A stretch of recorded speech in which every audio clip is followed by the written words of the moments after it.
Bien, donc nous avons vu ces derniers temps au sujet de Jésus, mais ce soir je vais faire quelque chose un peu différent, un peu inspiré par les événements du mois de janvier. Il faut savoir, notre fille et sa famille sont allés le 1er janvier dans les Pyrénées. Et pour voir la neige, tout ça, et ils se sont bien amusés. Mais en rentrant, en descendant la montagne, il y avait du verglas, et leur voiture a glissé, et ils ont eu un accident. Personne n'était blessé, mais la voiture HS. Puis moi, le 16 janvier, comme vous savez, je me suis fait renverser par une voiture. Et puis le 19, j'ai eu un petit accident chez Christine. Et puis le 29, il y a eu un deuxième accident, beaucoup plus grave. Donc, ce sont des épreuves, et nous avons tous des épreuves. Et en réfléchissant là sur cette question, j'ai trouvé sur Internet quelqu'un qui avait trouvé 20 raisons pourquoi Dieu permet-il des épreuves dans la vie du chrétien. Et il faut savoir, c'est pas qu'on cherche des épreuves, mais si Dieu les permet dans notre vie, c'est qu'il a quelque chose à nous enseigner, quelque chose, peut-être un témoignage à rendre, peut-être c'est pour quelqu'un d'autre que nous ne voyons même pas pourquoi Dieu l'aurait permis. Mais quelle que soit la circonstance, Dieu, il est souverain, il est au-dessus de tout, il sait tout ce qui se passe dans nos vies, il connaît nos succès et nos échecs, il connaît nos difficultés, et tout le monde passe à des moments différents, par des épreuves différentes. On n'a pas tous les mêmes épreuves. Je voudrais seulement une parenthèse. Et comme on parle d'épreuves, comme je viens de vivre ça, j'ai Weldon qui est triste là, il y a son ami qui vient de mourir, un garçon de 30 ans, ils avaient des projets pour aller faire des affaires dans le pays du garçon, mais c'est arrivé cette semaine, je n'étais pas là dimanche à cause de ça. On est allé à Bruxelles pour le rêve. D'accord. Voilà, donc, ils sont vraiment battus, Weldon, ils ont grandi ensemble. D'accord. À Bruxelles, D'accord. Weldon a perdu un ami proche. Ce sont des épreuves. Et des épreuves qui peuvent aussi nous toucher. Mais disons, dans les épreuves que nous venons de passer, enfin j'ai mon poignet cassé, mais ça aurait pu être pire. Et l'accident de Julie, ça aurait été pire. L'accident de ma fille et sa famille aurait été pire. Mais ce que je veux dire, les épreuves, comme tu dis, cet ami de Weldon qui est décédé, Dieu sait pourquoi, Dieu sait comment, et des fois nous ne comprenons pas. Donc, j'aimerais essayer un peu que nous méditons quelques instants sur ces raisons différentes. Je ne dis pas que la liste est un peu exhaustive. Il peut y avoir encore d'autres choses que Dieu, si Dieu permet une épreuve, il sait pourquoi, il sait comment, il sait ce qu'il va accomplir à travers cela dans notre vie. Jacques, la première chose, c'est que les épreuves nous enseignent aussi la persévérance. La persévérance, voyons Jacques chapitre 1. L'épître de Jacques, au chapitre 1. Nous reviendrons à ce passage tout à l'heure, mais on va voir surtout pour l'instant le verset 12. Je demandais à Colette. Colette, tu vas bien nous lire Jacques chapitre 1 et verset 12, s'il te plaît. Heureux l'homme qui endure la tentation, car après avoir été mis à l'épreuve, il recevra la couronne de vie que le Seigneur a promise à ceux qui l'aiment. Donc ici, il est question de supporter, on peut dire, avec patience, des tentations, des épreuves, des tentations, d'un passage dans le grec, le mot tentation, il y a aussi des épreuves, des difficultés. Ça peut être tentation de faire le mal, mais c'est aussi dans les épreuves, dans les difficultés.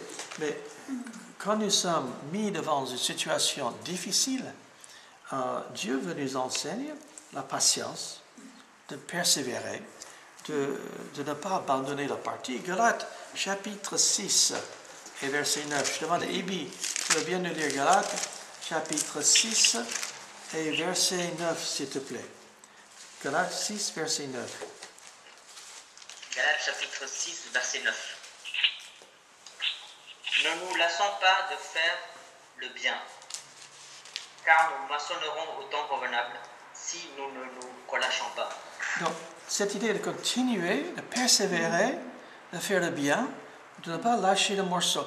Des fois, quand on fait le bien, des fois, ça devient décourageant. Des fois, nous ne voyons pas les résultats escomptés. Des fois, nous passons par des situations que on sait qu'on a fait ce qu'il fallait faire, mais nous ne voyons pas forcément tout de suite on peut dire, les fruits de ce qu'on fait. Mais ici, ça dit de ne pas abandonner, on peut dire, de ne pas de lasser de faire le bien. Et on peut dire, les récompenses, c'est quelque chose qui viendrait plus tard. À Hébreux chapitre 10, Hébreux chapitre 10, versets 35 à 36. Hébreux au chapitre 10, je demande à Nielsen, tu veux bien le lire. Hébreux chapitre 10, verset 35 et verset 36, s'il te plaît, Nielsen. N'abandonnez donc pas votre assurance à laquelle est attachée une grande rémunération, car vous avez besoin de persévérance afin qu'après avoir accompli la volonté de Dieu, vous obteniez ce qui vous est promis. Donc, on a besoin de la persévérance.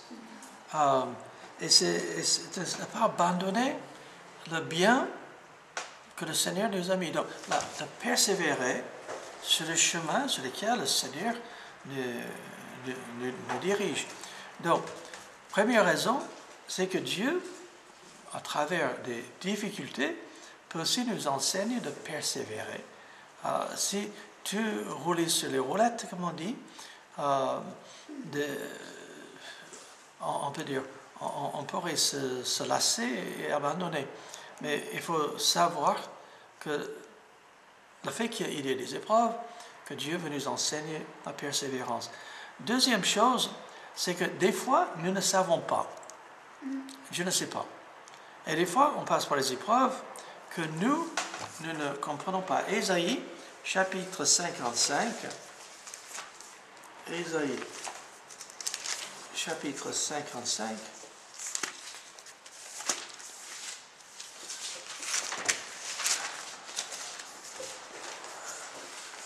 Ésaïe 55, versets 8 et 9. Je demande à Amélie, s'il te plaît. Ésaïe 55 et versets 8 et 9. S'il te plaît. Verset 8. Et verset 9. Car mes pensées ne sont pas vos pensées, et vos voix ne sont pas mes voix, dit l'Éternel. Autant les cieux sont élevés au-dessus de la terre, autant mes voix sont élevées au-dessus de vos voix, et mes pensées au-dessus de vos pensées. Donc, les pensées de Dieu ne sont pas nos pensées. Et il faut comprendre que des fois, Dieu, dans sa sagesse, on peut dire, il permet des choses arriver dans notre vie, et nous ne comprenons pas. Des enfants, quand mes enfants étaient petits, des fois, ils demandaient quelque chose. Et des fois, il fallait dire non. Mais des fois, on ne pouvait pas leur expliquer les raisons pourquoi. Pourquoi vous ne pouvez pas faire ceci, vous ne pouvez pas avoir cela. Mais des fois, on expliquait le mieux qu'on pouvait, mais des fois, c'est des choses qui étaient en dehors de leur compréhension à ce moment-là de la vie. Et Dieu, des fois, il faut simplement lui faire confiance que lui, il sait et qu'on compte sur lui. Jérémie 29, verset 11, Julie. Jérémie, chapitre 29, et verset 11. Voilà, j'ai dit de le lire.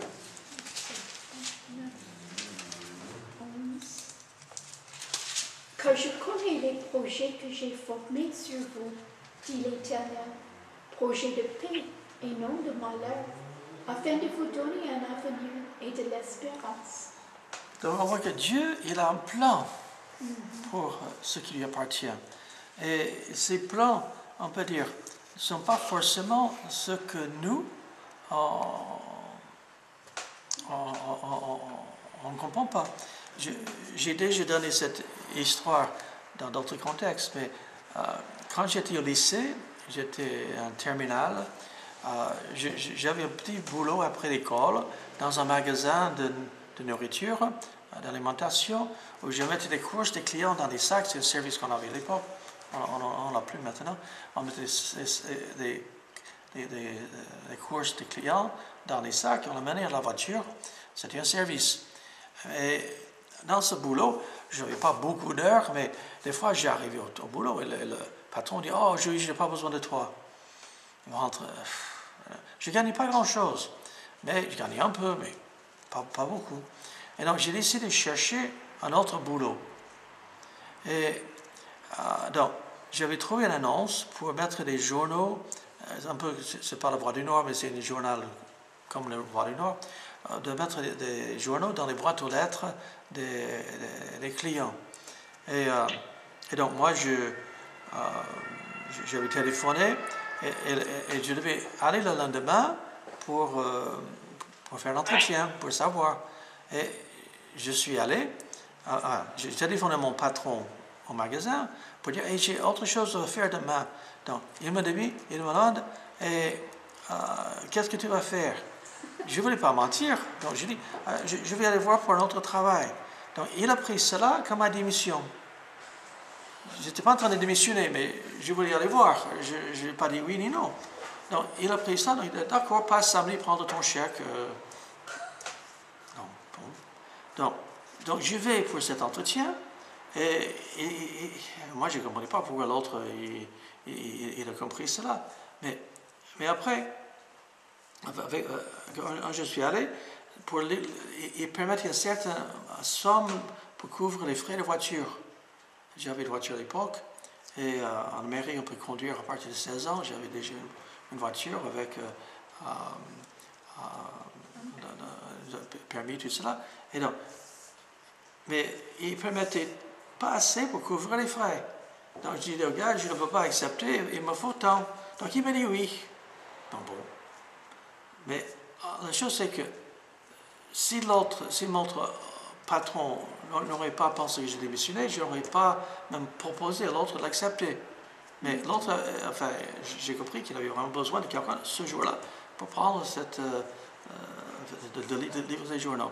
Mais la chose c'est que puisqu'il me donnait plus que ce qu'il voulait me donner en fait, quelques mois plus tard, il m'a proposé pendant l'été de changer de boulot, de travail, et des journaux qui sortaient de l'imprimerie, mettre en ficelle autour, dans l'état, de donner ce qu'il y a de livres.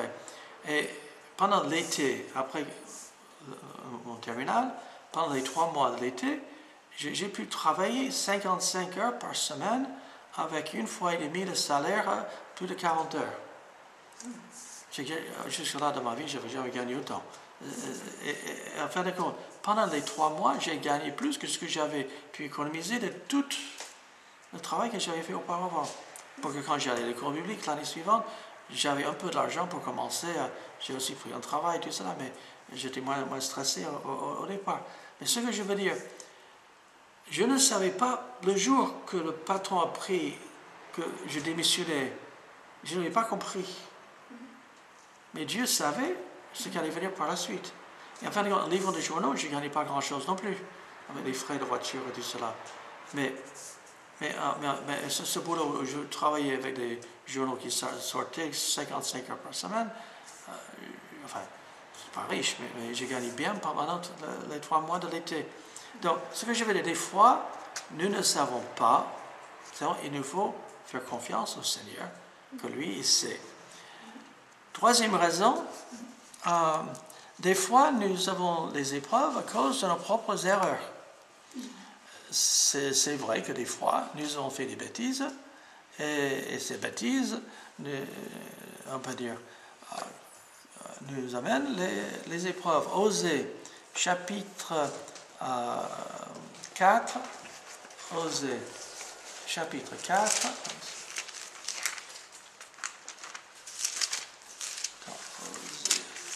Osée, chapitre 4 et verset 6. Je demande à Soyan, s'il te plaît. Osée 4, verset 6. Mon peuple périt parce qu'il lui manque la connaissance. Puisque tu as rejeté la connaissance, je te rejetterai de mon sacerdoce. Comment tu as oublié la loi de ton Dieu, moi de même j'oublierai tes fils. Voilà. Donc ici, je parle aux enfants d'Israël qui avaient fait des bêtises et que Dieu, on peut dire, leur permettait, enfin, il les punissait, on peut dire. Mais des fois, nous avons fait quelque chose de mauvais et on paie les conséquences. Et ça doit être quelque chose qui doit nous enseigner de ne pas recommencer. Donc, des fois, nous souffrons à cause de nos propres, on peut dire, nos propres bêtises. Proverbe 19 et versets 2 à 3. Colette, tu veux bien nous lire Proverbe chapitre 19. Proverbe 19 et versets 2 à 3.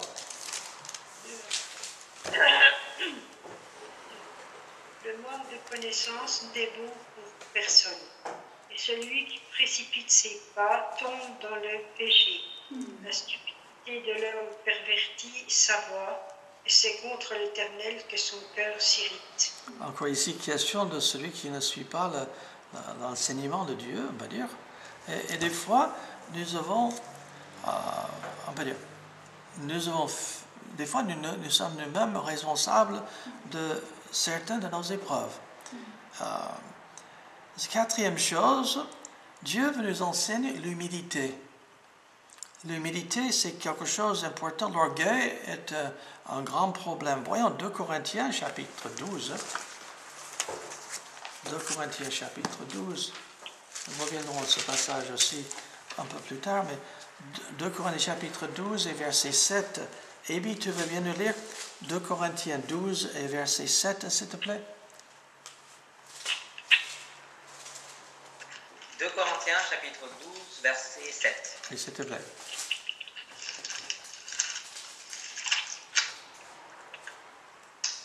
Et pour que je ne sois pas enflé d'orgueil à cause de l'excellence de ses révélations, il m'a été mis une écharpe dans la chair, un ange de Satan pour me souffleter et m'empêcher de m'enorgueillir. Donc, on ne sait pas exactement pour sûr quelle était l'écharpe dans la chair de l'apôtre Paul. Comme j'ai déjà dit dans d'autres contextes, moi je pense qu'il était malvoyant, pas aveugle, mais qu'il ne voyait pas bien, peut-être qu'il avait besoin de lunettes, peut-être qu'il avait des cataractes, peut-être qu'il avait d'autres problèmes des yeux, je ne sais pas. Mais il y avait quelque chose que Dieu lui permettait d'avoir cette épreuve pour qu'il ne soit pas orgueilleux, pour qu'il reste humble. Et je pense que c'est important de comprendre que oui, des fois, on passe par les épreuves pour nous enseigner l'humilité. Proverbe chapitre 18 et verset 12. Proverbe chapitre 18 et verset 12. Demande à Nielsen si tu veux bien nous lire. Proverbe chapitre 18 et verset 12. Avant la ruine, le cœur de l'homme s'élève, mais l'humilité précède la gloire. Voilà. Encore, Dieu veut que nous soyons humbles, de l'humilité, de ne pas compter sur nous-mêmes, mais de compter sur Dieu, de ne pas être orgueilleux, mais au contraire, d'avoir l'humilité. 1 Pierre, chapitre 5. 1 Pierre, chapitre 5.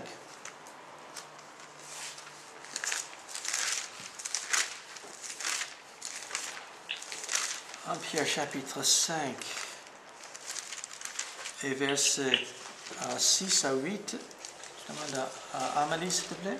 1 Pierre chapitre 5, versets 6 à 8, s'il te plaît. Humiliez-vous donc sous la puissante main de Dieu, afin qu'il vous élève au temps convenable, et déchargez-vous sur lui de tous vos soucis, car lui-même prend soin de vous. Soyez sobres, veillez. Votre adversaire, le diable, rôde comme un lion rugissant, cherchant qui il dévorera. C'est 9 aussi. Oui, ça va, c'est bon. Donc, on voit que cette idée de humiliez-vous sur la main de Dieu, l'humilité, de se voir tel que Dieu nous voit, de ne pas nous voir en tant que au-delà de ce que nous sommes. Nous vivons dans un monde plein d'orgueilleux. Mais Dieu veut que nous vivons dans cette humilité qui compte sur lui. Une cinquième raison, c'est que des fois, Dieu nous châtie. Toutes nos épreuves ne sont pas toujours directement liées au châtiment de Dieu, mais des fois, Dieu nous donne entre guillemets, des fessées. Moi, quand mes enfants étaient petits, ils avaient des fessées. Moi, je sais qu'aujourd'hui, le monde autour de nous n'aime pas cette idée.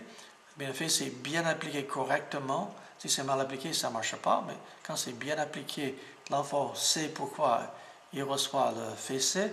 Je pense que c'est très efficace. Mais Hébreux, chapitre 12, Hébreux, chapitre 12, et versets 5 à 11, c'était à qui de lire? C'est Amélie? À Julie. Hébreux 12, versets 5 à 11, s'il te plaît. Et vous avez oublié l'exhortation qui vous est adressée comme à des fils. Mon fils, ne méprise pas le châtiment du Seigneur et ne perds pas courage lorsqu'il te reprend. Car le Seigneur châtie celui qu'il aime et il frappe de la verge tout ce qu'il reconnaît pour ses fils. Supportez le châtiment. C'est comme des fils que Dieu vous traite. Car quel est le fils qu'un père ne châtie pas? Mais si vous êtes exempt du châtiment auquel tous ont part, vous êtes donc des enfants illégitimes et non des fils. D'ailleurs, puisque nos pères selon la chair nous ont châtiés et que nous les avons respectés, ne devons-nous pas, à bien plus forte raison, nous soumettre au Père des esprits pour avoir la vie? Nos pères nous châtiaient pour peu de jours, comme ils le trouvaient bon, mais Dieu nous châtie pour notre bien, afin que nous participions à sa sainteté.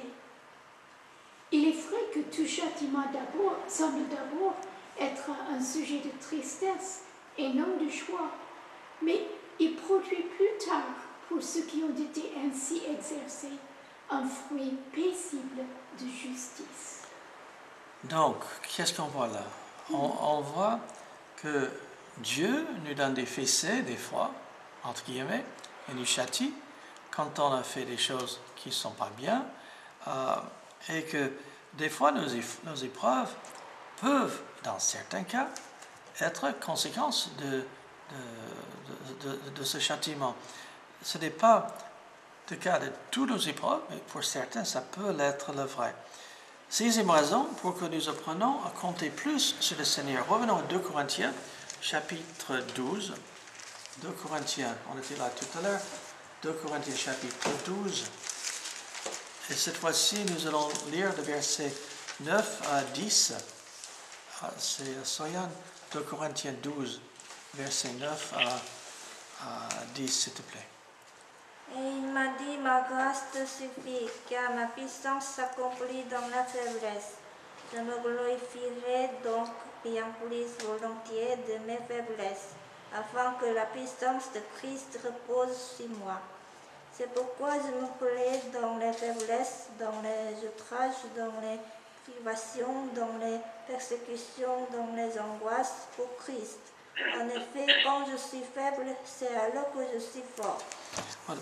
Donc, c'est quand nous nous rendons compte de notre propre faiblesse et nous comptons sur Dieu, c'est là on découvre la force de Christ, la force de Dieu.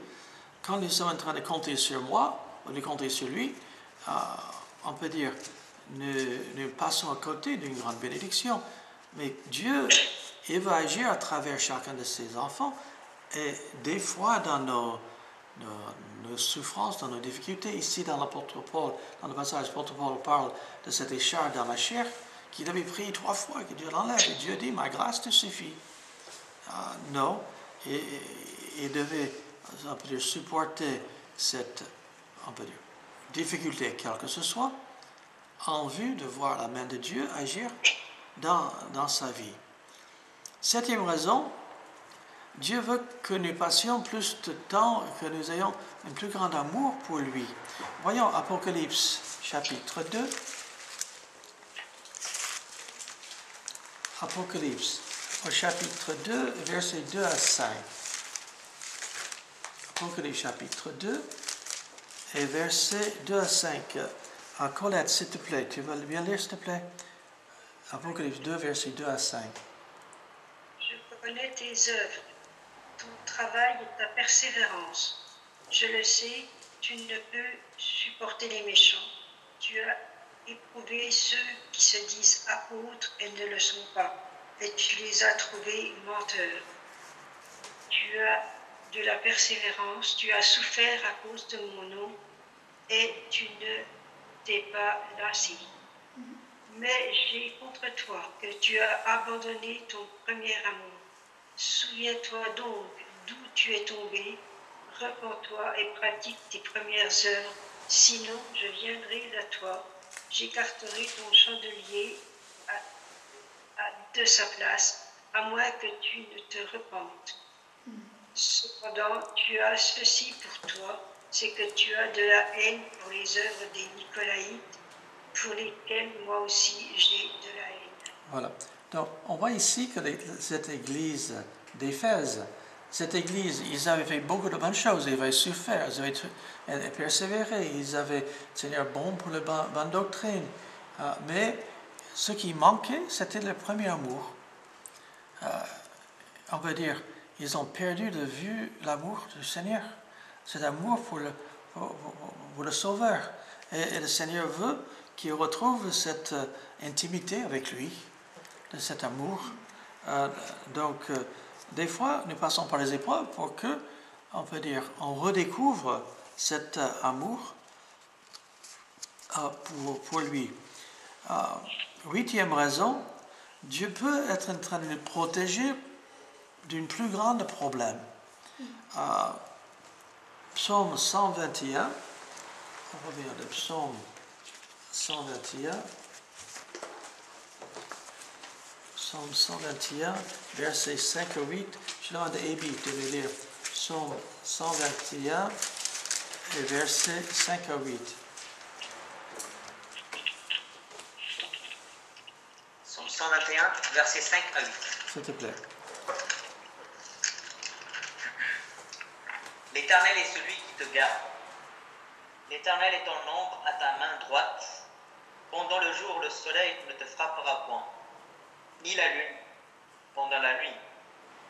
L'Éternel te gardera de tout mal, il gardera ton âme. L'Éternel gardera ton départ et ton arrivée, dès maintenant et à jamais. Voilà, le Seigneur, il veille sur nous, il nous connaît. Et il faut savoir que des fois, il peut y avoir une épreuve, mais en fin de compte, ça nous garde, nous protège contre une plus grande épreuve. Je pense à cette histoire que j'avais entendue quand il y a eu cette grande tsunami en Asie, qui avait fait tant de morts. Il y avait un village quelque part où il y avait un certain groupe de chrétiens et que c'était au moment de Noël. Et les musulmans étaient plus grand nombre dans ce village. Ils avaient interdit aux chrétiens de fêter Noël dans le village. Donc les chrétiens, ils sont partis un peu plus loin, quelque part, pour fêter Noël. Sur une colline, plus loin. Et donc, les chrétiens, sûrement, à ce moment-là, ils nous embêtent, ils ne nous laissent pas faire fêter Noël chez nous, c'est pas bon. Enfin, je peux imaginer, je ne suis pas là, mais j'ai entendu l'histoire. Mais la chose, c'est que quand le tsunami est arrivé, tout ce qui était dans le village a été balayé. Enfin, ces chrétiens, je ne les connais pas, mais Dieu les avait protégés d'un plus grand drame par un petit problème. Et des fois, Dieu peut, par un petit problème, nous protéger d'un plus grand problème.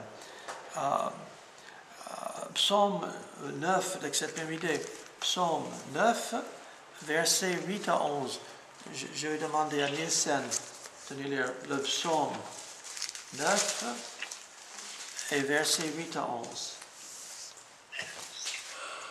L'Éternel règne à jamais, il a dressé son trône pour le jugement. Il juge le monde avec justice, il juge le peuple avec droiture. L'Éternel est un refuge pour l'opprimé, un refuge au temps dans des détresse. Ceux qui connaissent ton nom se confient en toi, car tu n'abandonnes pas ceux qui te cherchent, ô Éternel. Donc, enfin, Dieu il est au-dessus de tout, il règne, et quand il va accomplir son œuvre, des fois il peut nous laisser avoir passer par certaines épreuves pour qu'on évite de plus grandes épreuves. Neuvième raison, pour que nous puissions, on peut dire, comprendre les souffrances de Christ, partager les souffrances de Christ. 1 Pierre, chapitre 4. 1 Pierre, chapitre 4. 1 Pierre 4 et versets 12 à 16. Je demande à Henri. 1 Pierre, chapitre 4, verset 12 jusqu'au verset 16, s'il te plaît. Bien-aimés, ne soyez pas surpris comme d'une chose étrange qui vous arrive de la fournaise qui est au milieu de vous pour vous éprouver. Réjouissez-vous au contraire de la part que vous avez aux souffrances de Christ, afin que vous soyez aussi dans la joie et dans l'allégresse lorsque sa gloire apparaîtra. Si vous êtes outragés pour le nom de Christ, vous êtes heureux, parce que l'Esprit de gloire, l'Esprit de Dieu repose sur vous. Que nul de vous, en effet, ne souffre comme meurtrier, ou voleur, ou malfaiteur, ou comme s'ingérant dans les affaires d'autrui.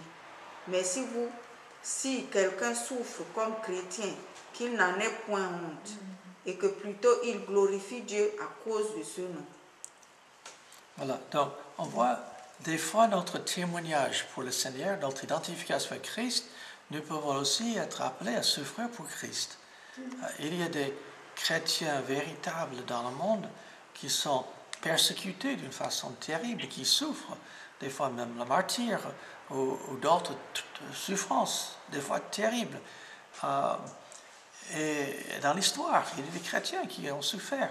En France, nous ne risquons pas, on peut dire, la souffrance physique en France, enfin, en général, mais des fois, il y a des gens qui se moquent de nous, des gens qui ne sont pas gentils avec nous parce qu'on est croyants.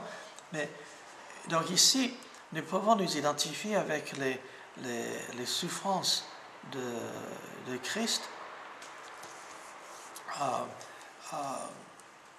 et c'est un témoignage de notre foi.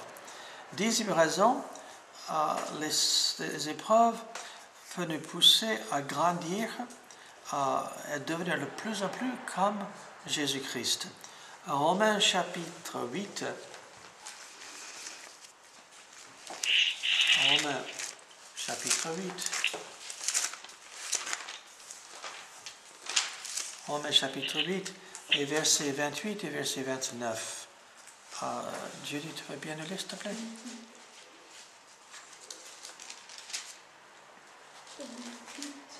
« 28 et 29. Nous savons du reste que toutes choses concordent au bien de ceux qui aiment Dieu, de ceux qui sont appelés selon son dessein. Car ceux qu'il a connus d'avance, il les a aussi prédestinés à être semblables à l'image de son Fils, afin que son Fils fût le premier-né entre plusieurs frères. » Donc, toutes choses concordent au bien de ceux qui aiment Dieu sont appelés selon ses desseins. Nous pouvons savoir que tout ce qui nous arrive bien ou de mal, Dieu, s'il le permet, il va accomplir quelque chose de bien. Et le verset 29 nous fait comprendre qu'il veut nous amener à être à l'image de Jésus-Christ. Et c'est, des fois, passons par des épreuves, nous laissons tomber, on peut dire, enfin, des choses qui sont éphémères, passagères, qui ne sont pas vraiment importantes. Et dans la même idée, la 11e chose, les souffrances, les problèmes, les difficultés, les épreuves pour aussi développer notre caractère. Romains chapitre 5, versets 3 à 6, Soyane, s'il te plaît. Romains chapitre 5 et versets 3 à 6.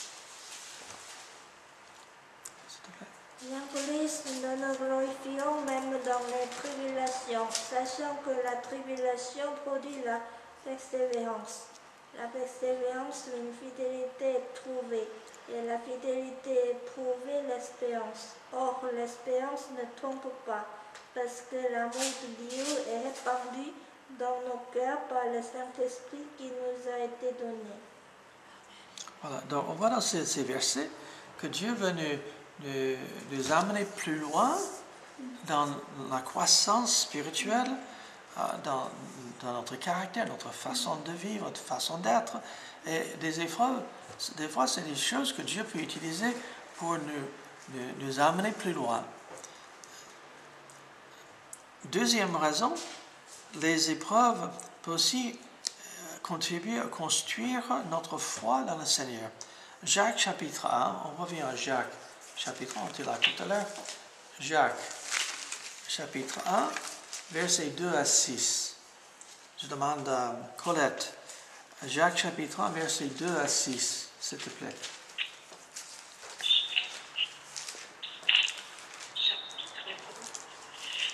Jacques chapitre 1, versets 2 à 6.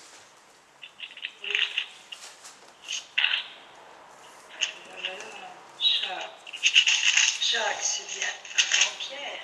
Oui, juste avant Pierre. Après Hébreu. Après Hébreu. Voilà, j'y suis.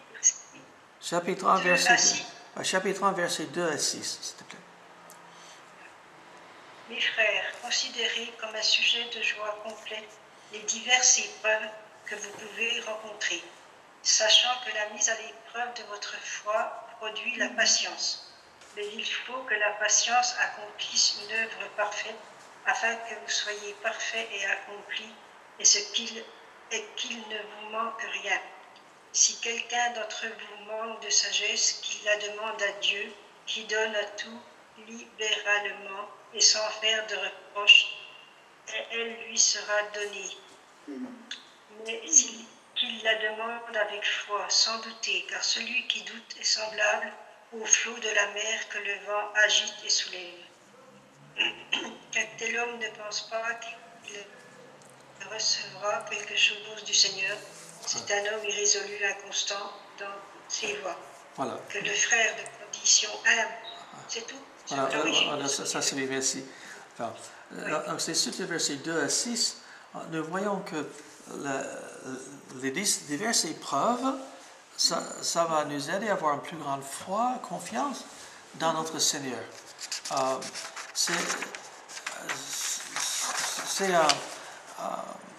On a besoin d'apprendre à exercer la foi dans le Seigneur pour que cette foi devienne de plus en plus forte.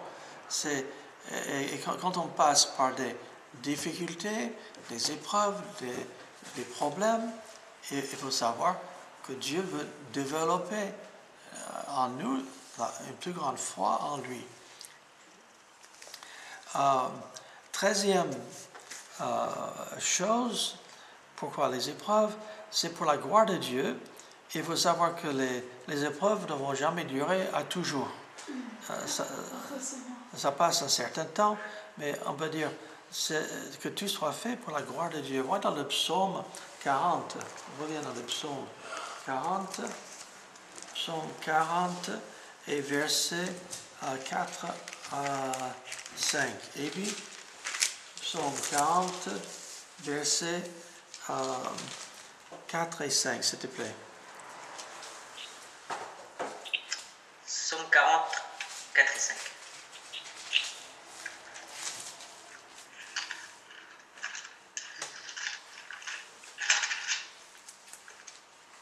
Il a mis dans ma bouche un cantique nouveau, une louange à notre Dieu. Beaucoup l'ont vu et ont eu de la crainte. Et ils se sont confiés en l'Éternel. Heureux l'homme qui place en l'Éternel sa confiance et qui ne se tourne pas vers les hautains et les menteurs. Alors encore cette idée de question de cantique nouveau, à louange à notre Dieu, et que tout ce qui se passe dans notre vie, que nous apprenons à louer Dieu, de louer le Seigneur. Voyez dans le psaume 71, avec cette même idée, le psaume 71 et versets 14 à 17, je demande à Nielsen, psaume 71, versets 14 à 17, s'il te plaît. Et moi, j'espérais toujours, je te louerai de plus en plus. Ma bouche publiera ta justice, ton salut, chaque jour, car j'ignore quelles en sont les bornes. Je dirai tes œuvres puissantes, Seigneur éternel, je rappellerai ta justice, la tienne seule. Ô Dieu, tu m'as instruit de ma jeunesse et jusqu'à présent j'annonce tes merveilles. Donc encore, notre espérance est en Dieu. Il faut savoir que voilà les épreuves par lesquelles on passe aujourd'hui. Un jour, ça va être passé. Il y aura d'autres choses peut-être, mais en même temps, on peut savoir que quoi qu'il arrive, que nous louons, nous sommes reconnaissants envers notre Seigneur de tout ce qu'il fait. 14e raison, quand nous passons par une épreuve, cette expérience peut nous aider à aider d'autres qui passent par des expériences, des épreuves similaires. Revenons à 2 Corinthiens chapitre 1. 2 Corinthiens au chapitre 1. 2 Corinthiens chapitre 1 et versets 3 et 4. Je demande à Amélie, s'il te plaît. Béni soit Dieu, le Père de notre Seigneur Jésus-Christ, le Père de miséricorde et le Dieu de toute consolation, qui nous console dans toutes nos afflictions, afin que par la consolation dont nous sommes l'objet de la part de Dieu, nous puissions consoler ceux qui se trouvent dans quelques afflictions. Donc, quand nous passons par une affliction, un problème, une difficulté, Dieu nous console, il nous aide, et il est là. Mais notre expérience que nous avons reçue du Seigneur, ça peut nous aider aussi à notre tour de consoler d'autres qui passent par des épreuves similaires. Quand il y a quelqu'un qui passe par un problème, quelle que soit la raison pour laquelle il passe par ce problème, mais quand quelqu'un d'autre est passé par une épreuve similaire, c'est vraiment, on peut dire, il peut savoir aider, identifier avec l'autre. Dernièrement, Julie, on a regardé une vidéo que quelqu'un nous a prêtée, et c'était l'histoire d'un pasteur qui est passé par une épreuve terrible, et après son accident, à l'époque, on peut dire pour traiter des os qui avaient besoin d'être refaits, il y avait toute une méthode, mais qui était très douloureux. Le genre d'appareil qu'on mettait, et c'était très, très douloureux. Et on voit à la fin du film, et une fois qu'il est en train de marcher de nouveau, il voit un jeune homme qui a le même appareil sur son jambe. Et il va aller voir ce jeune homme et il dit « Ça fait mal, n'est-ce pas? » Oui, je sais, je suis passé par là. Et en fin de compte, le fait que lui, il avait expérimenté dans son épreuve, quelle que soit la raison, mais son épreuve, Dieu a utilisé cet homme aussi par la suite pour consoler ce jeune homme qui avait lui aussi un problème, enfin une épreuve similaire. 15e raison, les épreuves, il y aura des récompenses au ciel. 2 Corinthiens chapitre 4, c'est qui de lire là? C'est à Julie. 2 Corinthiens 4, versets 16 à 18.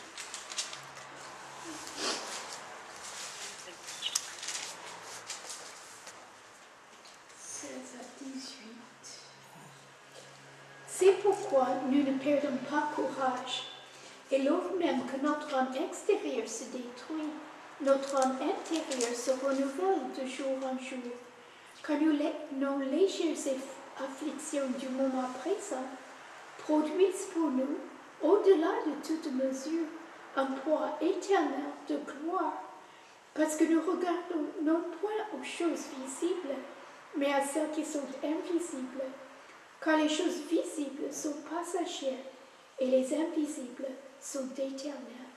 L'apôtre Paul ici, il parle de ces légères afflictions, comparativement à ce que le Seigneur réserve au ciel. Et c'est vrai, c'est pas qu'il y ait de mérite dans les souffrances en soi, mais c'est notre réaction, notre confiance dans le Seigneur, notre témoignage rendu quand on passe par les difficultés qui, on peut dire, qui vont produire, que le Seigneur va nous récompenser en vue de ce qu'on aurait subi sur la terre. Notre Dieu, il est fidèle. Marc, chapitre 10, c'est cette même idée. Marc, l'évangile de Marc, chapitre 10, versets 28 à 30. Marc, chapitre 10, versets 28 à 30. Je demande à Soyan, s'il te plaît.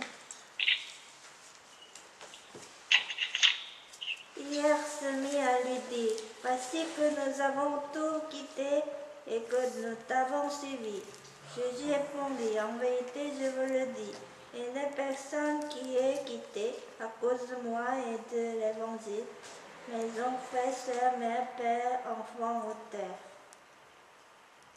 et qui ne reçoivent au centuple présentement dans ce temps-ci des maisons, des frères, des sœurs, des mères, des enfants et de terre avec des persécutions, et dans le siècle à venir la vie éternelle. » Donc, ici dans ce passage, l'apôtre Pierre dit, mais on a fait ceci, cela pour toi.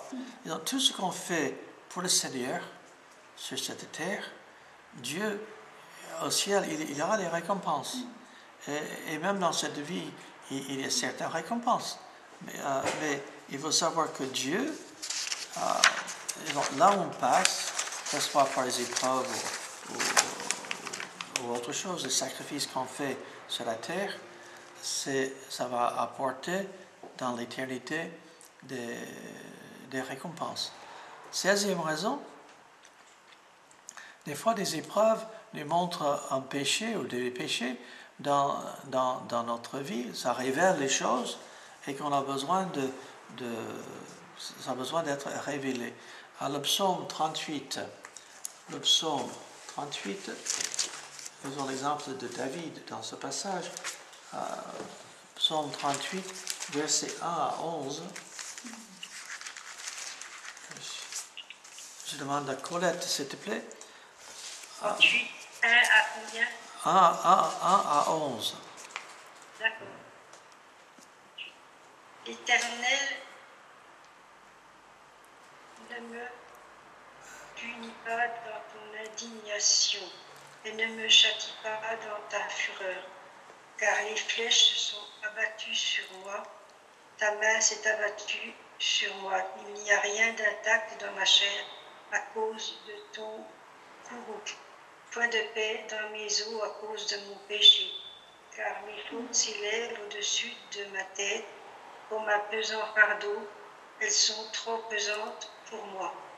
Mes plaies sont infectes et purulentes à cause de ma folie. Je suis courbé, accablé à l'extrême. Tout le jour, je marche dans la tristesse, car mes reins sont pleins d'une brûlure. Il n'y a rien d'intact dans ma chair. Je suis sans force, tout à fait brisé. Je gémis à cause du trouble de mon cœur. Seigneur, mon désir est devant toi, et mon soupir ne t'est pas caché. Mon cœur est agité, ma force m'abandonne. Et la lune des yeux n'est plus même avec moi. Donc ici, David, après son péché, on peut dire,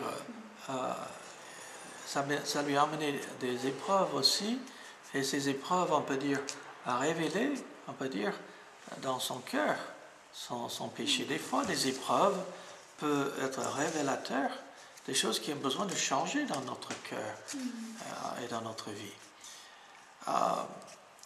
17, les épreuves peuvent nous rappeler que c'est toujours Dieu qui est en contrôle, que Dieu qui est au-dessus. Luc chapitre 8.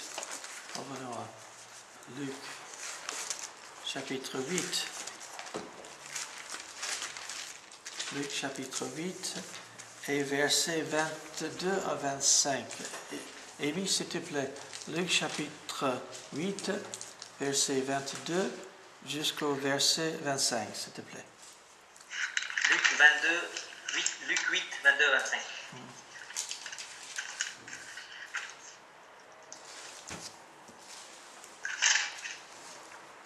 Un jour, Jésus monta dans une barque avec ses disciples.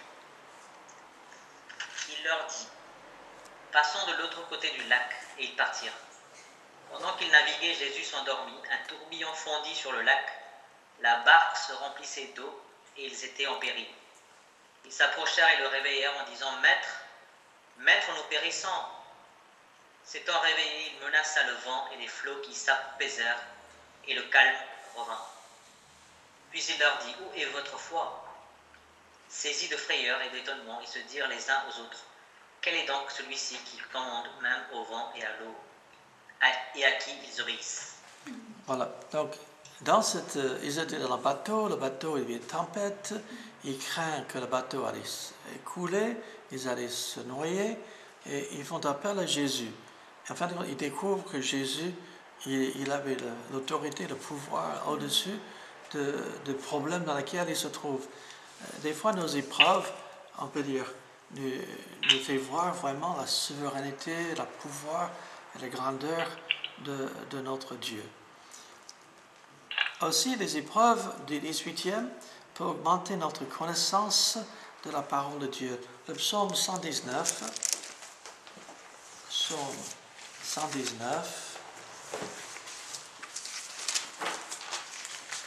et versets 71 à 77, à Nielsen, s'il te plaît.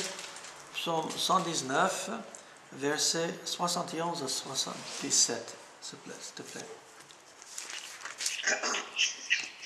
Il est bon d'être humilié afin que j'apprenne tes statuts. Mieux vaut pour moi la loi de ta bouche que 1000 objets d'or et d'argent. Tes mains m'ont créé, elles m'ont formé. Donne-moi l'intelligence pour que j'apprenne tes commandements.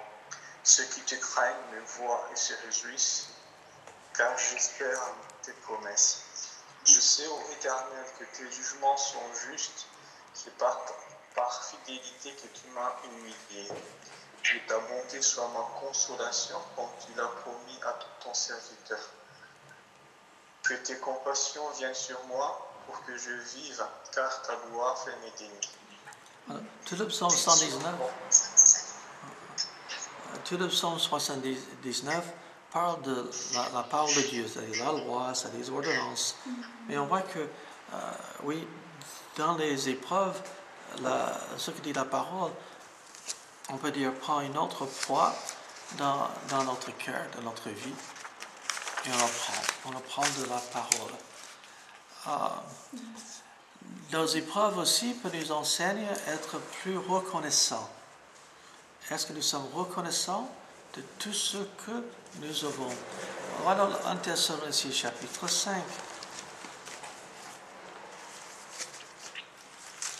1 Thessaloniciens chapitre 5, versets 16 à 18. Je demande à Amélie, s'il te plaît.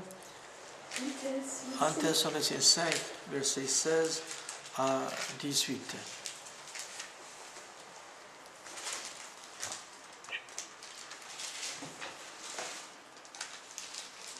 Thessaloniciens 5. Versets 16 à 18.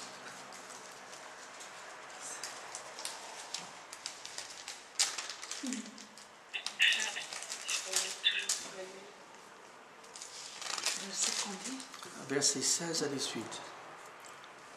Soyez toujours joyeux, priez sans cesse, rendez grâce en toutes choses, car c'est à votre égard la volonté de Dieu en Jésus-Christ. Voilà. En toutes choses, Dieu veut que nous soyons reconnaissants. même pour les choses qui ne plaisent pas. D'être reconnaissant en toutes choses.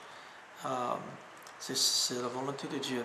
Et la 20e chose, c'est que nos pensées soient sur les choses célestes au lieu de sur les choses terrestres. Voilà Colossiens chapitre 3. Une dernière chose, Colossiens chapitre 3.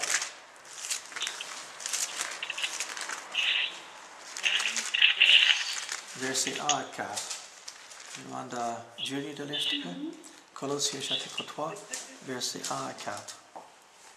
Si donc vous êtes ressuscités avec Christ, cherchez les choses d'en haut, où Christ est assis à la droite de Dieu.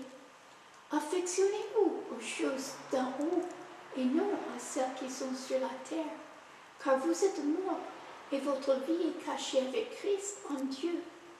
Quand Christ, votre vie, paraîtra, alors vous paraîtrez aussi avec lui dans la gloire. Voilà. Donc, de garder nos yeux fixés sur les choses éternelles, ces choses d'en haut. Et des fois, en passant par les moments d'épreuve, de difficulté, nous pouvons savoir que dans cette épreuve, les choses éphémères de la terre perdent leur valeur et les choses éternelles de Dieu prennent toute leur valeur. Est-ce que c'est clair? Voilà, on a vu assez rapidement, c'est 20... on peut dire. Tu as un PDF de cette étude? Pardon? Tu as un PDF, un fichier de cette étude ou quelque chose comme ça? Je peux te l'envoyer tout à l'heure. Je veux bien, oui. D'accord. Donc c'est les épreuves. Maintenant, je ne pense pas que cette liste est exhaustive. Je pense qu'on peut encore trouver d'autres. Mais si Dieu permet des épreuves dans notre vie, il faut savoir que Dieu, il va accomplir quelque chose. Et des fois, nos épreuves nous semblent lourdes, nous semblent difficiles, mais Dieu veut nous enseigner, on peut dire être plus fort en lui. Il veut nous enseigner des fois les choses éternelles, des fois il veut former notre caractère, des fois il veut nous amener plus loin. Des fois, en passant par les épreuves, notre témoignage devient plus fort. Je pense toujours à ce livre que j'avais lu des années en arrière, Pardonne-moi Natacha. C'était quand il y avait le rideau de fer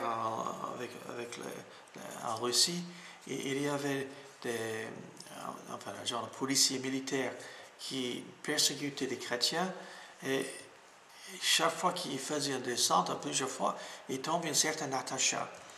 Et cette Natacha, le fait de la retrouver, ça l'avait bouleversé à ce policier, jusqu'au jour, un jour, il allait battre une vieille femme qui priait pour lui dans une de ces réunions de chrétiens, et il dit que quelqu'un lui a arraché la matraque de sa main, enfin c'est l'ange de Dieu sûrement, c'est Dieu qui l'a fait, mais cet homme a fini par se convertir dans l'histoire, enfin, je résume, mais c'est un témoignage d'une certaine jeune fille qui maltraitait à cause de sa foi, qui l'avait amené cet homme à son tour à se tourner vers le Seigneur.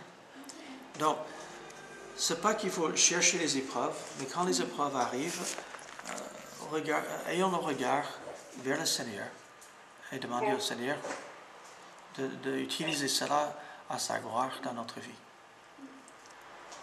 Ces questions? Autre chose? Bien. Ok. C'est bien. C'est intéressant de se rappeler tout ça. Oui. Ok. Bien, prions le Seigneur. Notre Père, nous voulons te louer parce que même quand nous avons des épreuves, nous savons que tu es à l'œuvre dans nos vies et que tu vas accomplir quelque chose de bien. Seigneur, que tu nous aides, Seigneur, à avoir le regard fixé sur toi et sur ce que tu vas accomplir. Merci notre Père. Au nom de Jésus-Christ. Amen. Amen. Merci Greg.